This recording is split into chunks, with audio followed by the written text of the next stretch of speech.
Dalam sejarah 11 tahun perjalanan Aliansi Masyarakat Adat Nusantara di Tanah Batak telah memberi warna pada isu masyarakat adat terlebih di kawasan Danau Toba. Pertama sekali perhelatan musyawarah adat dilaksanakan di Huta Pandumaan, Kecamatan Polung, Kabupaten Humbang Hasudutan, Sumatera Utara pada tanggal 19 Oktober 2011.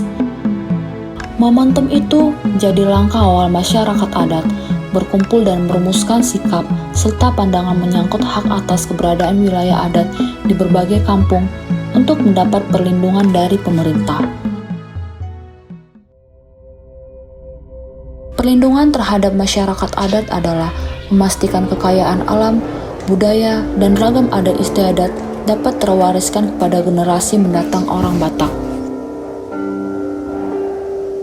Sejak saat itu, Aman Tanah Batak telah berkembang bersama masyarakat adat yang beranggotakan 54 huta atau kampung dengan populasi masyarakat adatnya 120.000 jiwa, meliputi teritorial Tanah Batak seperti Kabupaten Toba, Tapanuli Utara, Humbang Hasudutan, Samosir, Simalungun, Tapanuli Tengah, dan Tapanuli Selatan. Kali ini masyarakat adat yang ada di Tanah Batak akan berkumpul kembali dan bermusyawarah untuk merumuskan berbagai hal menyangkut masyarakat adat dan wilayah adatnya. Ini adalah musyawarah wilayah yang ketiga Aman Tanah Batak setelah 11 tahun perjalanannya. Kali ini Muswel 3 akan berlangsung di tepi Danau Toba, di kampung dengan deretan sawah yang indah dan pepohonan yang rimbun, serta ikan nila dari Tahu Toba yang manis. Kampung itu adalah Huta Holbung yang berada secara administratif di Desa Holbung, Kecamatan Sitietio, Samosir, Sumatera Utara.